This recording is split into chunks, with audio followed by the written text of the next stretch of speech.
My last two talks were on how Japan has changed and dystopia, right? So at the end of the dystopia talk, I said something to the effect of that, if AI, and this talk is not about AI, if AI is taking our critical thinking and our creativity away from us, particularly those of us who are creators of some sort, or consider ourselves as such, or creatives. Actually, I don't like the word creator, because that's like the jargon that's used for, like YouTube creator. You're a creator. It sounds like you're creating something to make a product. You see, this again goes back to how language is used, but this talk is not about that either. It's not a linguistics talk. I would rather say creatives or artists, okay? And again, this is not a talk about AI. But that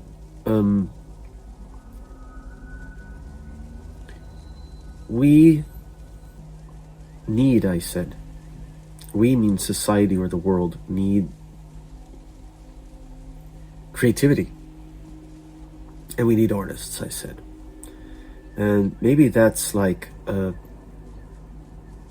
controversial statement for some, or if it's not controversial, some might want to refute it and say, well, art isn't practical.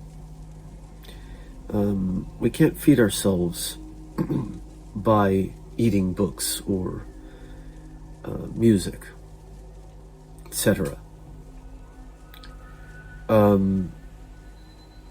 There's no profit in the art itself unless it becomes a product that one can sell and that people would then buy or imbibe in some way, right?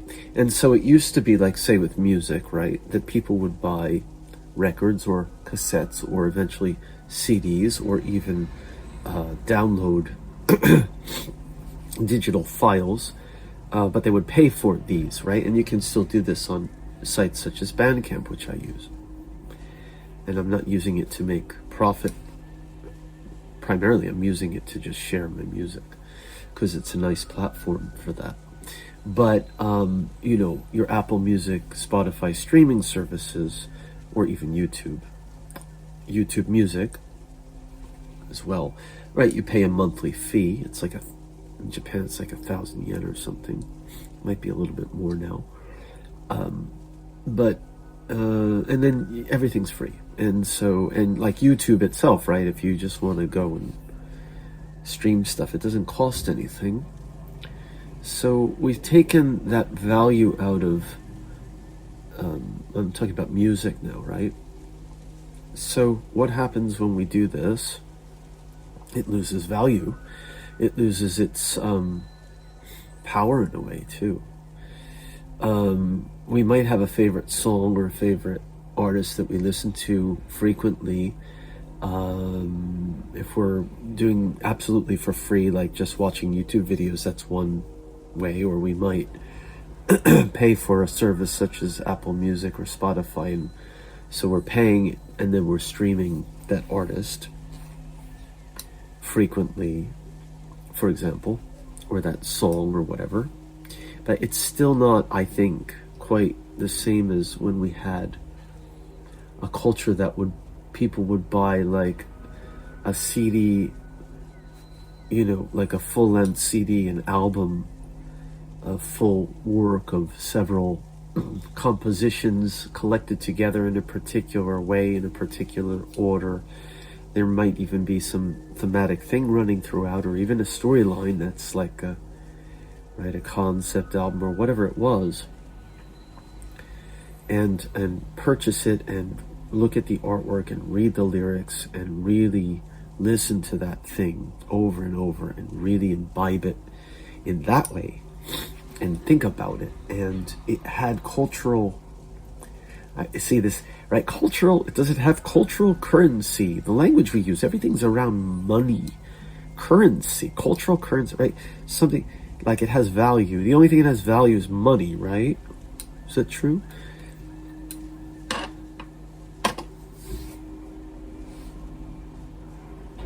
No, I don't believe so. But many people seem to, right? Time is money. No, time is life. Time is what we have before we're dead. Money is how we pay our bills, and so we can eat and do our thing in this society that requires money for everything. But time is time. And that's all. But yet we say time is money, and we say things like cultural currency. So even the language itself is biasing us to, it's that narrative. And this does kind of go back to this dystopia talk, which I won't go too much into, but like how we can say, right, war is peace, and slavery is freedom is another one that I didn't mention, I think, the last time, in Orwell, right? Like that if you flip it on its head and you say it enough times, people start to believe it. They start to repeat it. So time is money, right? So how about music? Which is what I want to talk about, but I mean, I say art, and I will explain what I mean by art. You know, I don't mean necessarily the visual arts or paintings in a museum when I say art. Music can be art. Film can be art. And I've said this before, cooking can be art, or an art. I mean, you can put your, even though food, okay, food itself, so we take money, right? We say we need money so we can have food so we can eat, and we need to eat so we can live, right? Because you'll die if you don't eat anything for, right, a week or something, or two, I don't know what the length is. You'll die if you don't drink water, right? But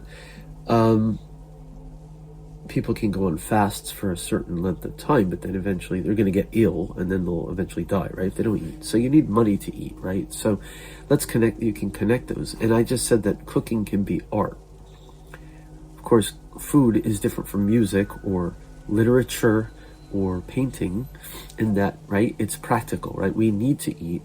But one might argue on this kind of way of thinking, right, that right, we can't eat a book, we can't eat a CD or a digital file, or a sound music. That's a kind of joy or entertainment, if you will. But I'm going to make the distinction between, what is the distinction between entertainment and art? Or, I mean, it's blurry, huh?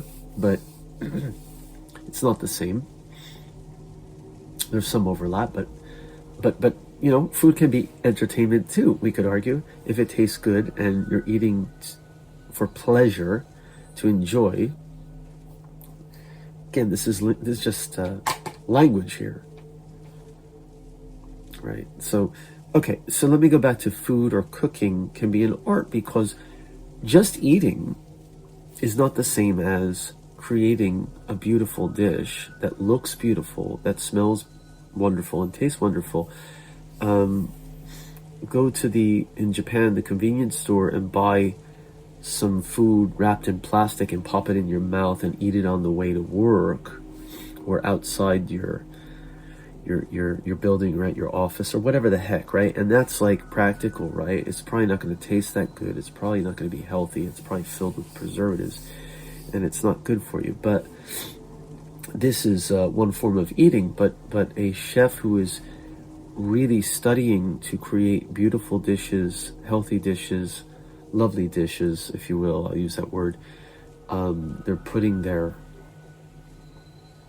heart into it, to use, again, language like this. That can be an art, right? I mean, it's art. The types of food preparation, traditional ones in like a place like Kyoto in Japan, right? It's a very special type of Kyoto food they make, which it's actually, there's not a lot of food there. It's small portions, but each portion is like very much, they consider the color, the layout, the way it looks, as well as the way it tastes. And of course it tastes delicious too. That's art. Okay, so this is not a talk on cooking or food either, but so we can say food is practical, we have to eat. So food is practical, like money, right? And so music then, or reading or something. So then let's talk about, so what's the difference between art and entertainment? this is the thing, like when I was a graduate student, especially at the University of Colorado studying Japanese literature, we talked a lot in Japanese. There's a term called jun. They say jun bungaku, and jun means pure, and bungaku is literature. And that would be contrasted, so that would be the art literature, or the serious literature, if you will, right? Like dealing with, serious social issues or politics or something. Or like heavy with metaphor and difficult, concepts or language or whatever it is. And needs to be sort of interpreted that way. And then taishu, literature would be, like entertainment. Like manga, which are the comics, or although manga, again, there could be crossover. Some of the manga, some of the comics actually are kind of like Jun, a kind of pure, they could be serious, deal with serious topics. Why not?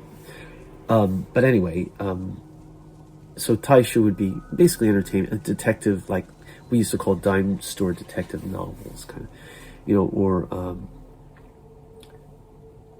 a romance or something like a Hollywood movie, except, the book version of that, right? But of course there's crossover. And of course then you get into this, again, if I talk about literature, postmodernism, right? Where you take the taishu, or the entertaining, and the cultural things, popular culture things, like Warhol would do, right? You take the Campbell soup and you turn it into art. Or Damien Hirst would take a cow and put it in glass, and is that art? That was Bowie's thing. Went outside, it's murder art, okay? And then you have that side, then you have the pure literature side, or the serious literature, and you put it in a blender, I like to say to my students. Postmodernism, you put those elements, the popular, the entertainment, and the more serious literary, into a blender, and then you make something new from that. And some of the postmodern stuff is even funny or ironic. And some of it is actually serious, but it considers popular culture as a topic to take seriously. Okay, so let's talk about music for a moment here. What's the difference between popular music and art music, or, like to use that word again? And, I think some people have this sort of sense that if someone says this is art music, that they're like stuffy or stuck up, or they think it's better than like listening to a pop song by, like my generation, okay, because I don't know what the hell is popular now, but like you take people like, I don't know, let's compare Britney Spears or somebody like this to, let's say, her pop single to Scott Walker's Tilt, or David Bowie's Low, the B-side, okay? Or Brian Eno's something, or Laurie Anderson's something. This is my generation stuff. Again, I don't know today. Or Michael Jackson or something. I mean, I don't know. Michael Jackson's like a cultural icon now, so I think his music's actually taken more seriously than, but, arguably, or just, take some pops single from whatever period and compare it to, like, I don't know how many viewers even know who is Scott Walker or Tilt. I mean, that's like a very experimental album from the mid-90s, and actually the stuff he did after it gets even more and more avant-garde and difficult. So it's like art music, but then some people listen to it and say, I can't listen to this. I don't understand this. I don't like his voice. This isn't music. And that's also, down to taste. I'm not judging that as good or bad. I like some of Scott Walker's music. Actually, I don't like all of it, though. And I've covered certain things that I like of his. For example, Farmer in the City, and I did Rosary, and I did something from the very last album, actually, the very last song, from one of his collaborative albums with Sun O. But anyway, Lullaby. Whether one likes it or not, whether one can understand it or not, it's not the point. I don't mean understand, but I mean enjoy or feel that this music resonates or not with them. or the lyrics. It's not the point, maybe, but what distinguishes, like, say, for example, like,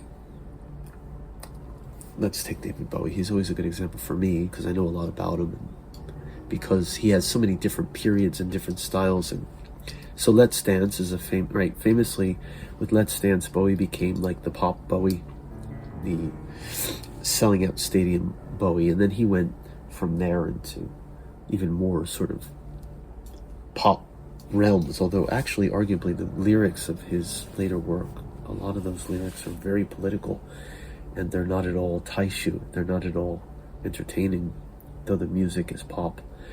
But so let's say Let's Dance, and let's compare it or put it side by side with, I said, like the B-side of Lowe, something like Warsawa or Art Decade, even the title of his tracks on that album, or Subterraneans, or whatever.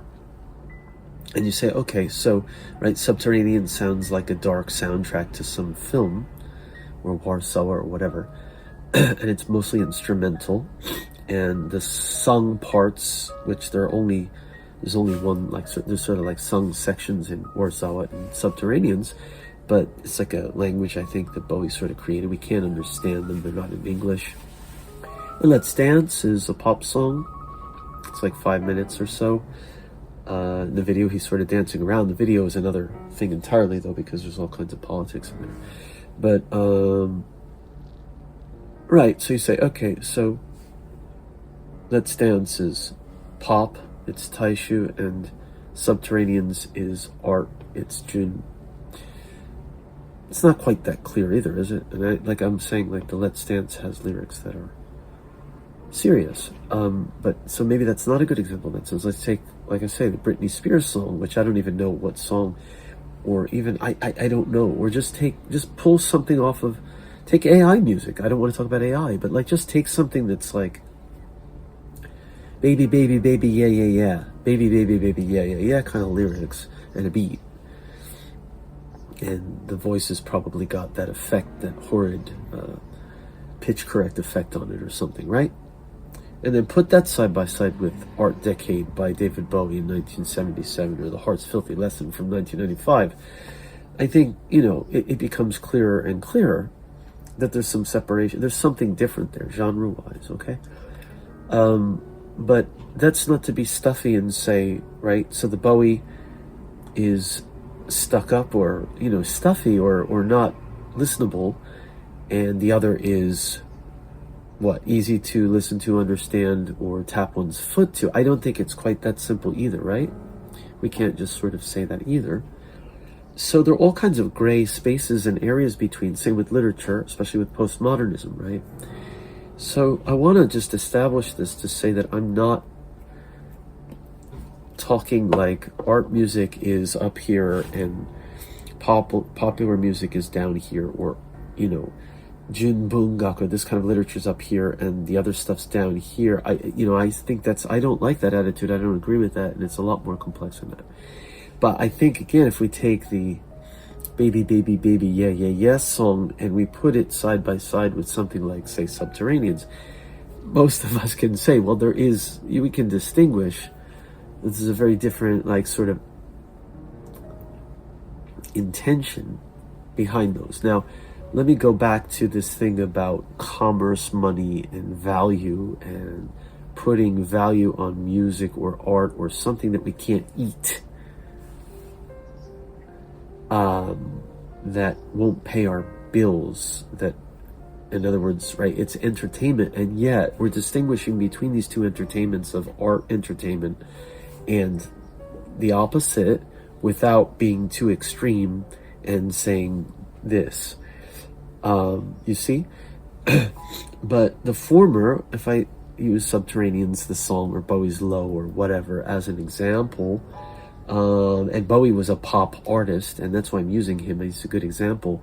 Scott Walker I could use, who, like, we'll go back to him, but let's start with Bowie Subterranean. So when Bowie did that album, he was kind of saying, all right, I'm doing something different, and you might not like it, but because you've listened to my more pop stuff like Changes and Ziggy Stardust's Starman, and you've kind of followed me along, my fans, maybe you'll follow me for this and you'll open your mind to something new. So that's actually somewhere between. Bowie was good at doing that. That's why it's a great example.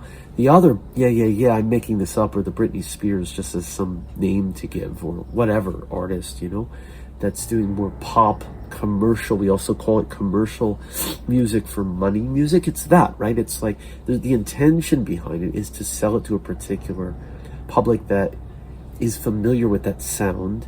It's simple, it's repetitive choruses that feel good, or the beat or whatever, and that the label also can say, okay, we can sell this to a certain audience, we can promote this a certain way. That is commercial music. We call it commercial. It's money, it's selling. Now, Bowie is an artist who was concerned with sales as well, but we can see the difference in the example I'm using. Let's Dance was more intentionally, and especially what came after it in the 80s, was more intentionally served to a particular audience.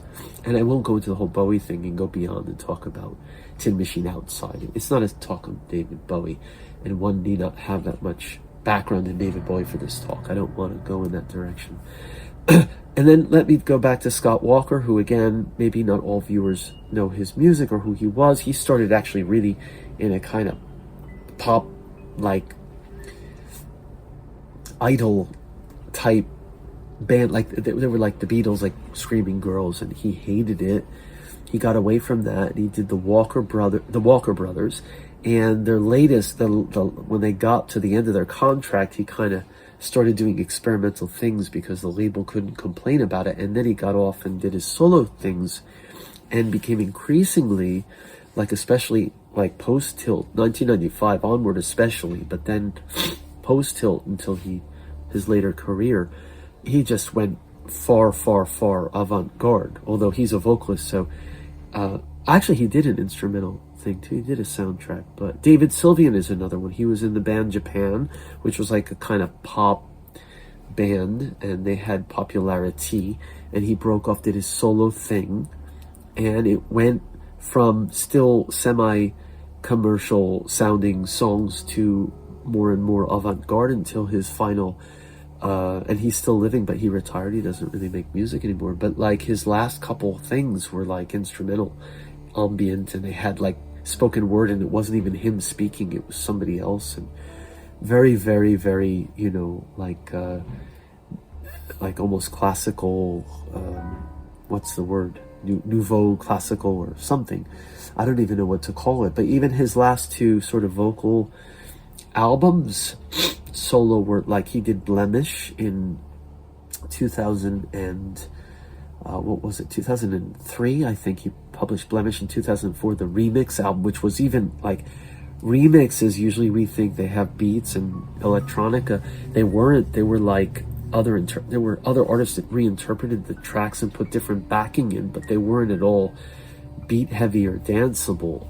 But the album itself is like, Derek Bailey, who also, he passed away since, but his guitar work, which is just extremely, a friend of mine said that my guitar work, some of it is Bailey-esque, that you know, when I'm doing like improv and neck tapping and body tapping and just sort of improvising, it's very much improvised. It's not like he's playing chords or like strumming with a pick or even doing arpeggios, which I do those things, but like he doesn't even do that.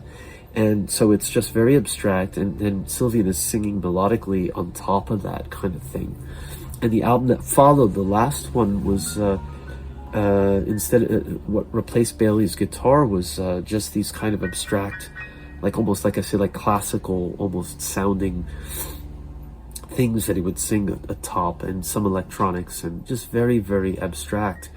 So he began toward the end of his career to care less and less about commercial sales, writing A-B chorus melodic pieces. And so now, obviously, just to talk in general terms, this kind of art music, if I may call it this for lack of a better term, or avant-garde music or experimental music, is not going to appeal to a wide audience. It's not going to appeal to everyone.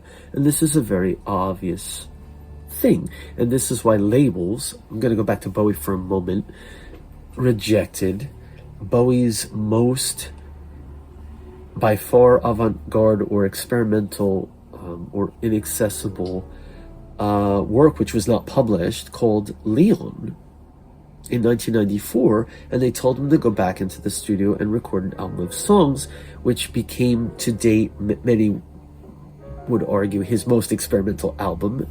I'm not talking about Lowe, which has the experimental B-side on it, and even the A-side, the pop songs are very strange. But one outside in 1995, which was based on those Leon things, the sessions, which were abstract and improvised, and they included character voices. Many people, in terms of what he published, one of his albums is One Outside in 1995. Many consider that his most difficult album, more difficult than Lower Heroes or Lodger from that Berlin period, because the songs are just they're not pop songs, although they're vocal.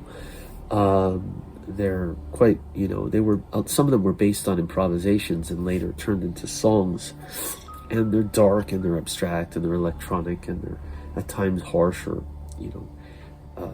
like Wishful Beginnings is really, really dark and minimal.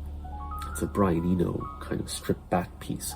So Leon, right, was rejected, and he went with a more commercial version because the label said, we cannot sell this.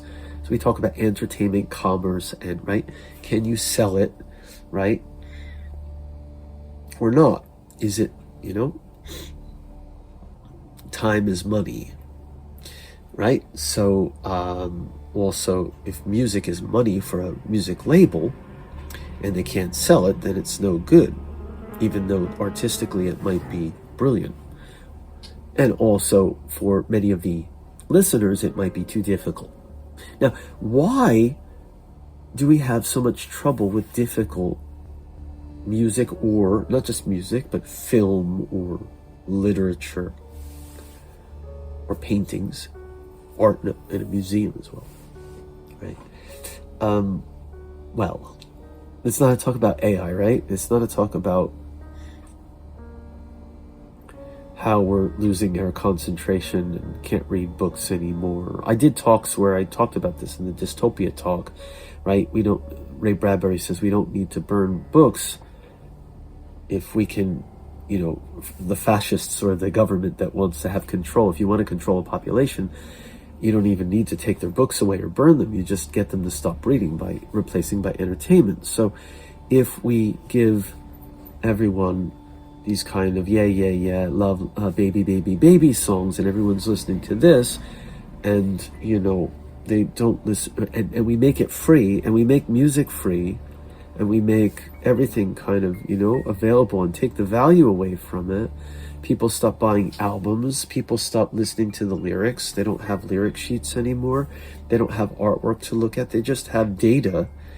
And then we make it free, or basically free, and then it's a free for all. And then so musicians who couldn't break into the music world because the labels are the guardians, and it wasn't based on quality in every case, right? Like if it was all based on quality, then Leon would have been published and Scott Walker would be a lot more famous than he is, etc., right? But it's right, these things are based on, can we sell this music or not?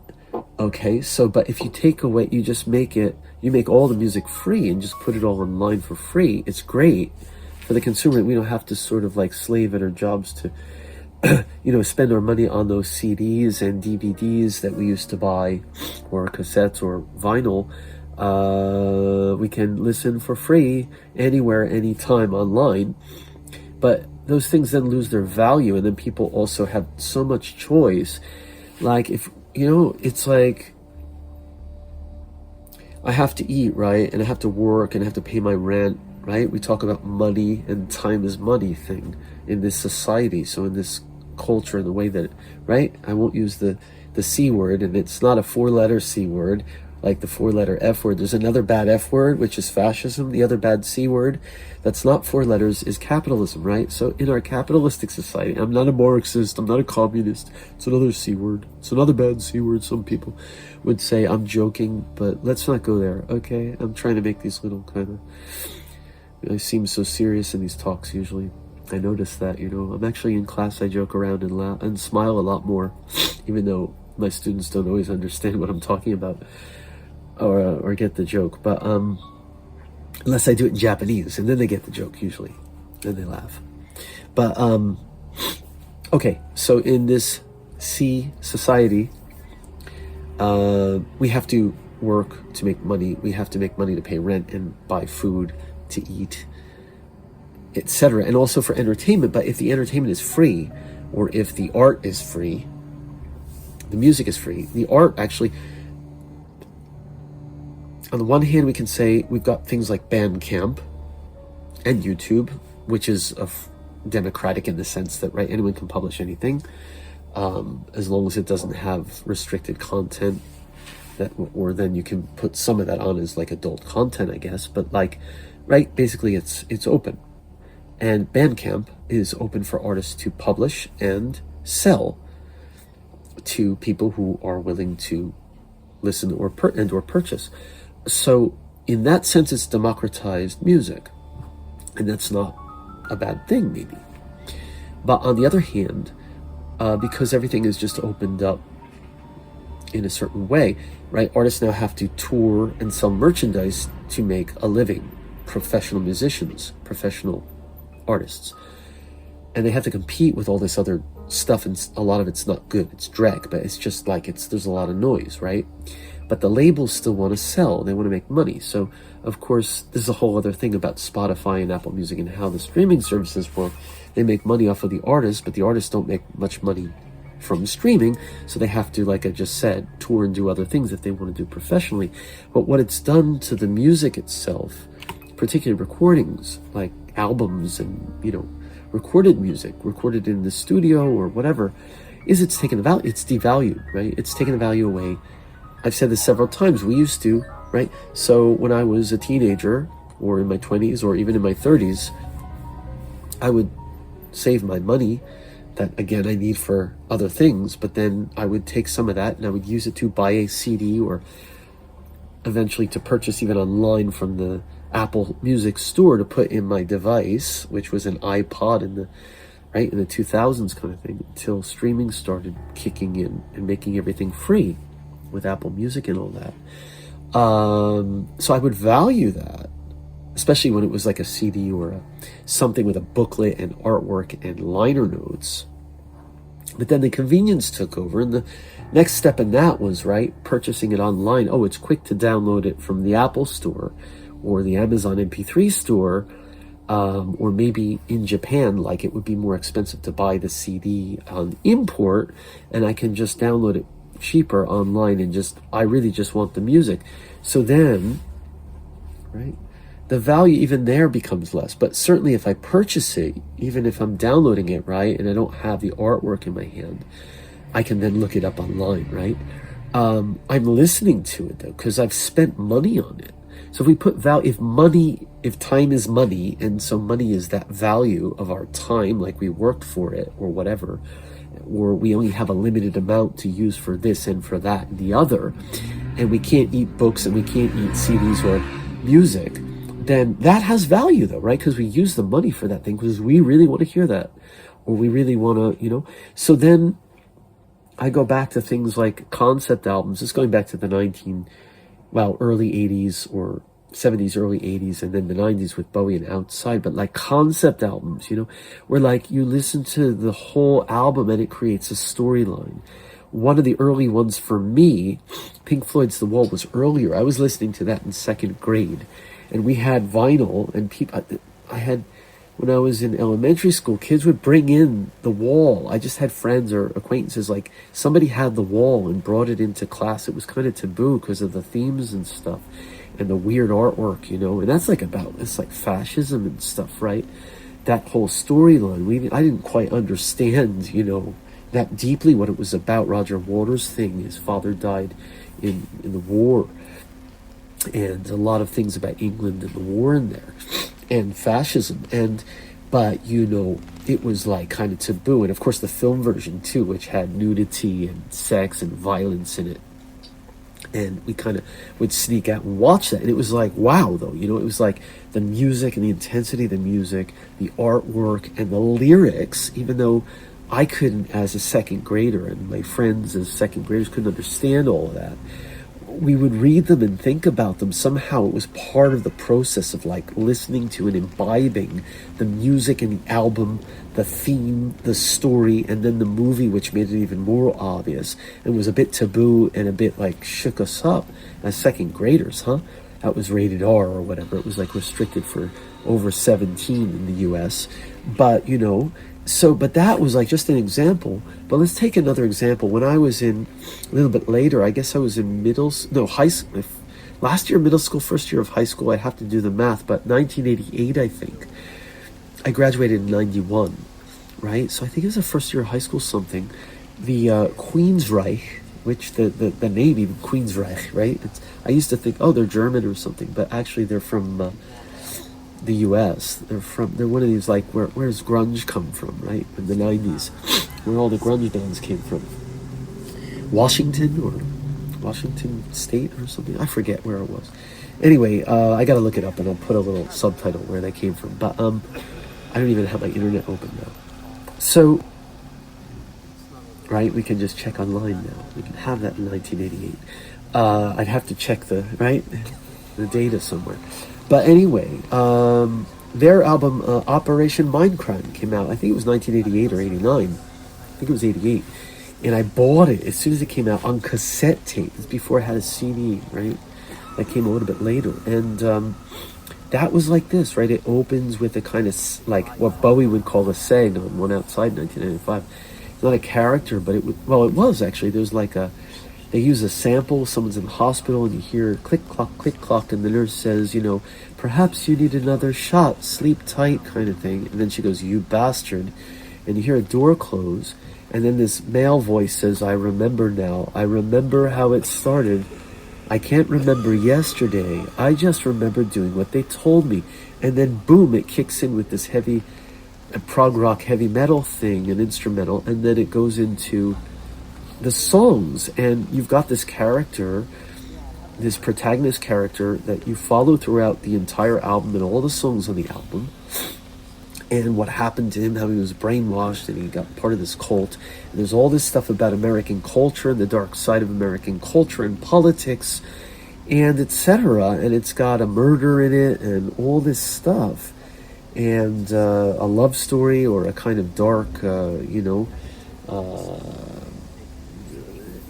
story around, and that connects to the murder and again religion and all this stuff.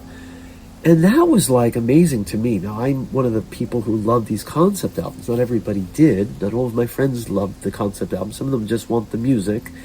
But like to give that as an example, this is one reason I ended up loving, I think, Bowie's One Outside in 1995 so much, because it's not a story that's easy to follow like Operation Mindcrime was, or like The Wall, where you can follow again this one character kind of protagonist, Pink, right? Like Pink Floyd Pink, and it's actually kind of Roger Waters' idea, brainchild, this character who becomes he's like a rock star who becomes a fascist.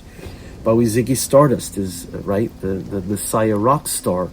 That also is a loose concept album. Okay, so I'm not just talking about concept albums here, but he uses an example. You don't get that now.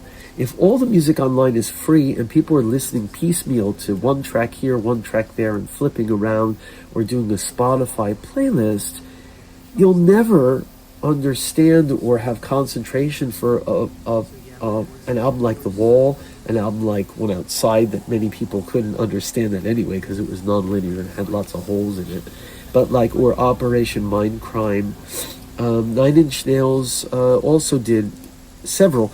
The Fragile, which was a double album, was actually the person who ordered it. He was having, the story goes that Trent Reznor was having trouble ordering the songs.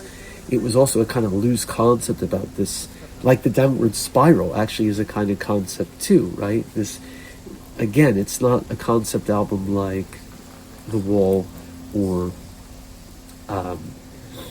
Operation Mindcrime following a single character through a certain storyline, but it was like a loose, like Bowie's concept albums are loose, a loose concept album about a character right on the downward spiral, and The Fragile was kind of the continuation of that, the next phase of that.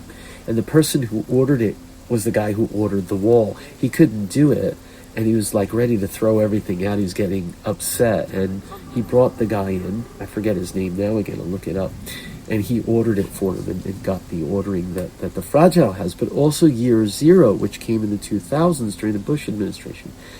And, you know, he was angry about all the lies and all of the, right, the Saddam Hussein's weapons of mass destruction and all these things. And so that album, right, God-Given, and songs like God-Given, and there's this thing about these aliens coming down and judging humans and saying, look, you know, you've become a virus feeding off its host, and you know, if you don't fix it quickly and do the right thing, we're gonna wipe you out, man. Like the human race, you had so much potential, or so we used to say.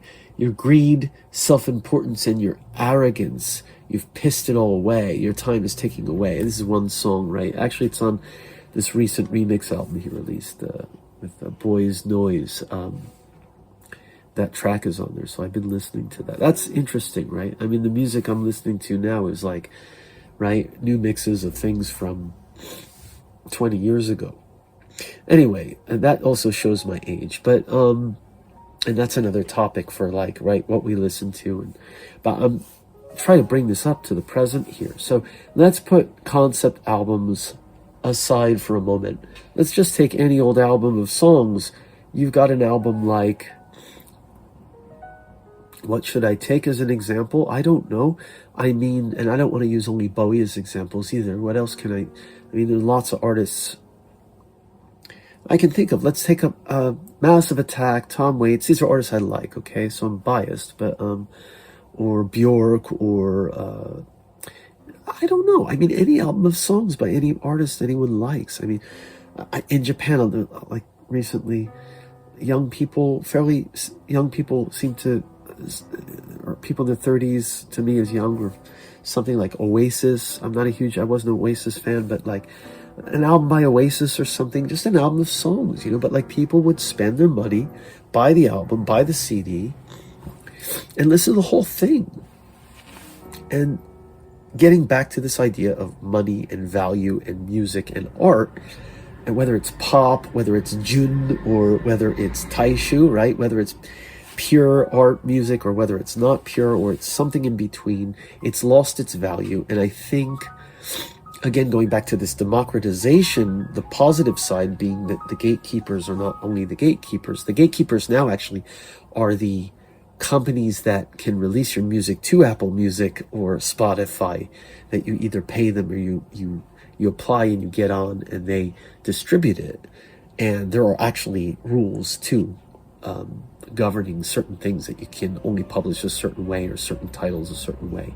I was complaining about how they changed the rules where I could before publish as This Dark Shroud and Marc Lowe simultaneously, and now I can't do that. They keep changing the rules. So they are a kind of gatekeeper, or a kind of, but it's profit in the sense of like, if they're charging people to do that, I got onto mine without having to do that, because there was like a thing with, you know, artists who had a certain amount of publications, a certain amount of music, a certain amount of clout, like my YouTube page and all those things.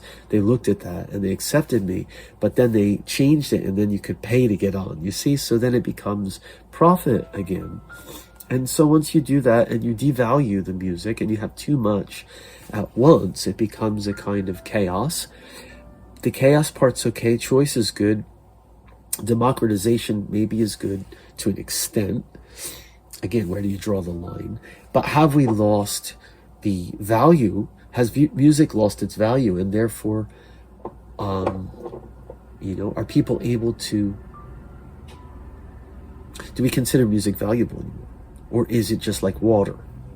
Bowie said that too in the 90s and the 2000s, that music one day will be like water. It'll just be free and it won't have the value it once had. But I'm not sure whether or not, I think he was, I don't know if he thought that was positive or not, because in the early days of the internet, you know, I think Bowie and others felt that it would democratize and it would take the gatekeepers away, and that people could then, for example, himself included, release experimental music without having the label say no. Like he couldn't release Leon. He created ISO label and put Heathen on ISO, but it was distributed by Columbia, which is a major, and he didn't actually do with ISO what he said he was going to do, which was to release all this stuff that the labels wouldn't release because it was too avant-garde and he couldn't sell it. So Bowie was a commercial artist in that sense.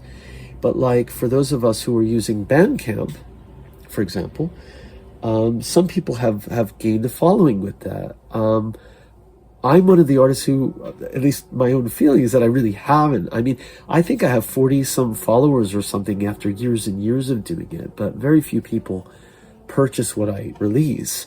And I'm not looking to even if I put it as zero, you know, you don't have to pay for it, which more and more these days, I don't even want to get involved with the money on that in a way, because I'm living in Japan and taxes and stuff. So it's kind of a pain. I just want to share the music. But are we able, though, do we see value in the music the way that we once did? And so the cultural currency, does music have the same cultural currency value that it once had? And this, I was talking about my dystopia talk a little bit, and I wanted to extend that in the last, I'm going to keep these talks to 1 hour. So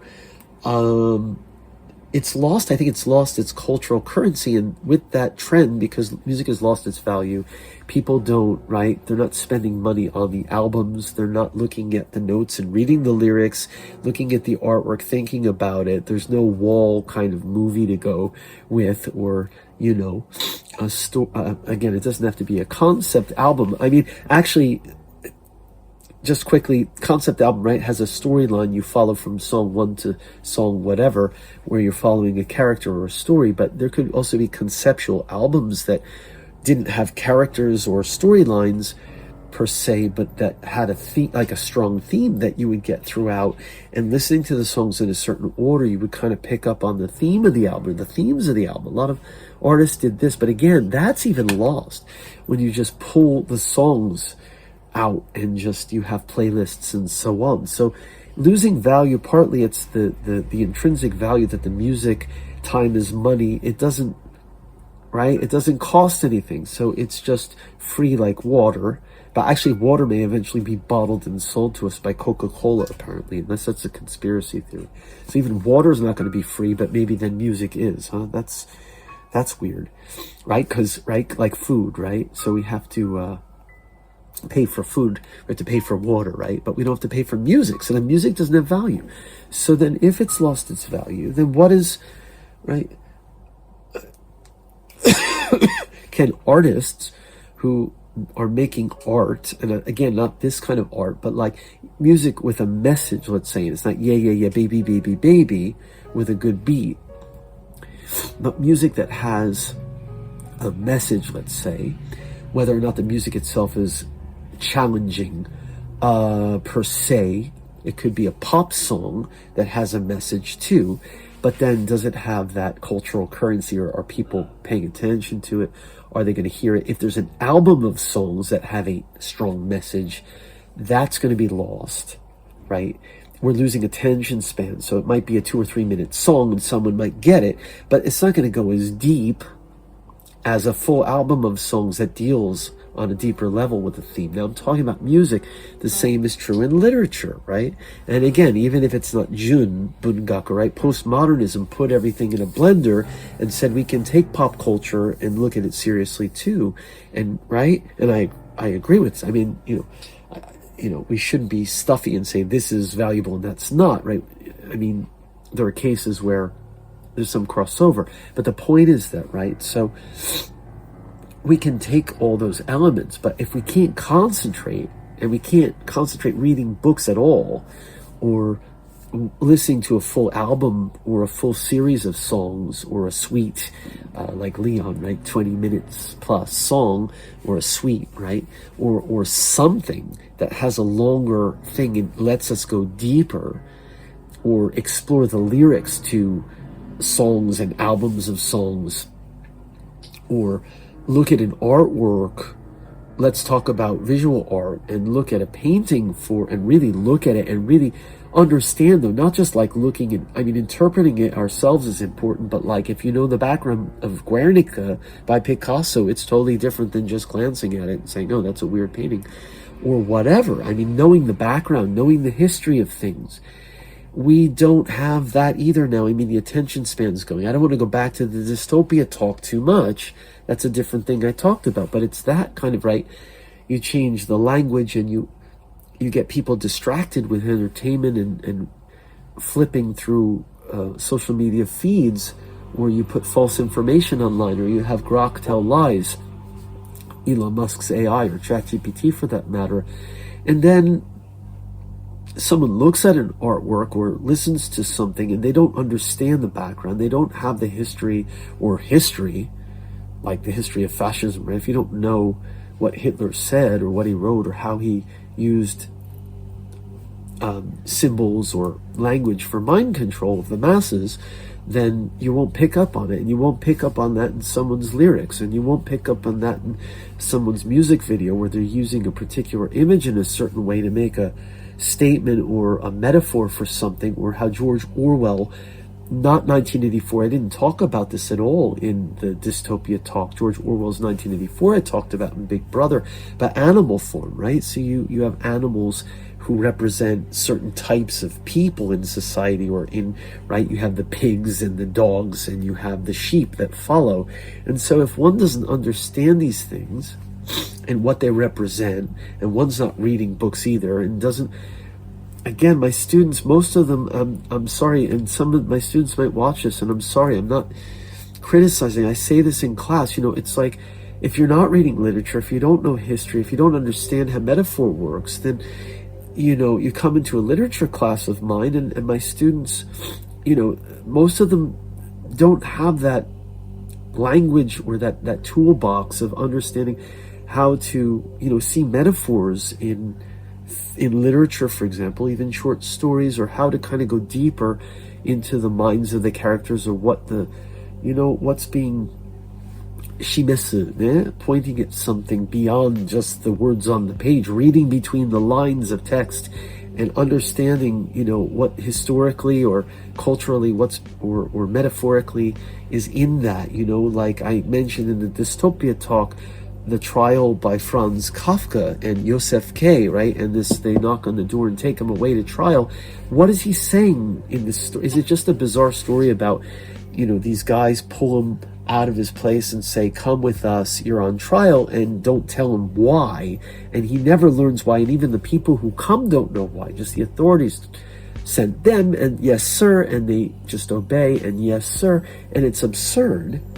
It's theater of the absurd, which, you know, influenced, right, the surrealists and all that later, but like, it's absurd, but it's not just absurdity. It's like, right, there's a reason behind it, that Kafka is saying something about fascism, or following, or, right, following authority, but authority doesn't have to tell you why. It's authority, and if people follow that blindly, then that leads to fascism. And his family was later killed by the Nazis.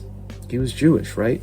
So, but without that, you don't get it. So you're not going to go deep, and maybe you're not going to have the ears for Scott Walker's Tilt. Not that everyone needs to love Tilt, or David Bowie's One Outside, or even Zawa.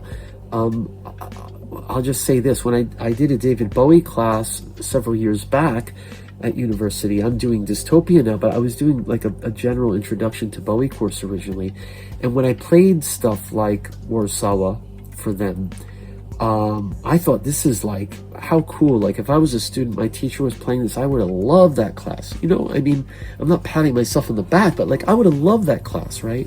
And I love classes where teachers did interesting things like this, like playing certain kinds of, you know, there wasn't a lot with music, but like film or whatever it was, and showed things that were like arty or interesting, or reading literature, like when I read Kafka, or when I read Dostoevsky the first time, or when I read Beckett the first time in school, and it was just like, wow, you know, it blew my mind.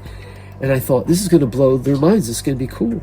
And like, you know, I had students who were like falling asleep, or, you know, like kind of like just look like they're not, you know, able to pay attention to like a 6 minute or 6.5. I don't remember how long Warzawa is, like no more than 7 minutes, 6 or 7 minutes, these tracks, you know, and couldn't concentrate on them, just like head down, or just like kind of, you know, glancing at their phones. And I thought, oh my gosh, you know, like what happened? You know, so that to me was a little bit sad or disappointing. And I mean, like in the literature classes, it's the kind of the same thing. And this goes back to, it's not a talk on AI or technology or social media, but like that has done this to us, done this to our brains. It goes back to the dystopia talk in a way, and the soma, and the, if anyone listened to that last talk, I talk about this, and I don't want to have too much overlap here, or the, you know, the entertainment, or the, in Fahrenheit 451, right, we're looking at our 4 walls of video, and we're listening to stuff in our ears at all times, and so we can't concentrate really, though, even if that music is available to us in those in those mediums, like our smartphones. We can listen to this music for free. We don't have to pay for it, right? But how many are going to concentrate? How many people are going to listen to David Bowie's Went Outside from the first to the last song, read the lyrics, contemplate them, look at the artwork that was in the booklet, read the Diary of Nathan Adler that was in the booklet, and think about it, and etc. And even in 1995, people were dumbfounded. I'm not saying everyone needs to do that, but like even just an album of songs, again, with a theme, that's been lost. The value of music or art, literature, again, look at Guernica and you don't know any of the background, you don't know what it's about, then it's not going to be the same painting. And I'm not saying it's not still maybe interesting to look at for some people, but it's different, huh? That's why people study those things and look into those things, and you get a deeper understanding and appreciation of those things. But even just having the attention span to look at it and say, wow, what is this? And to think about it critically, like many of us can't even do this anymore. So I think it's endemic. And so I was going to talk about my music, and it's going to be an hour. I'm not even going to do. But I do think that, you know, it's difficult for me and other artists who are trying to maybe create things that are, you know, one has to really listen to it, concentrate it. I hope he doesn't mind, but John Majori, who interviewed me several times, and one time did not just on my Bowie work and my Bowie interpretations for the One Outside series, or the Bowie One Outside album, that I did a series of Minotaur related releases. But my album Before and After COVID, John wrote, whenever I listen to Marc's music, including the Bowie reinterpreted things, I need to concentrate only on that. I can't play it as background music. And he's right, and I was so grateful for that comment. That's why I'm mentioning it, because that's exactly it. Not everything can be BGM, and not everything is meant to be BGM. I don't think Subterraneans was meant as BGM, but you could play it in the background because it's ambient. But some things take, right, concentration, and I think that's a good thing, and I think we've lost that. I think the value of music and art has been slipping away with, you know, making everything free. If time is money in our society, then what's it worth? We need artists. We need people who can listen and go deeper as well. Otherwise, we're lost. Thanks. That's 1 hour. Marc Lowe, Tokyo.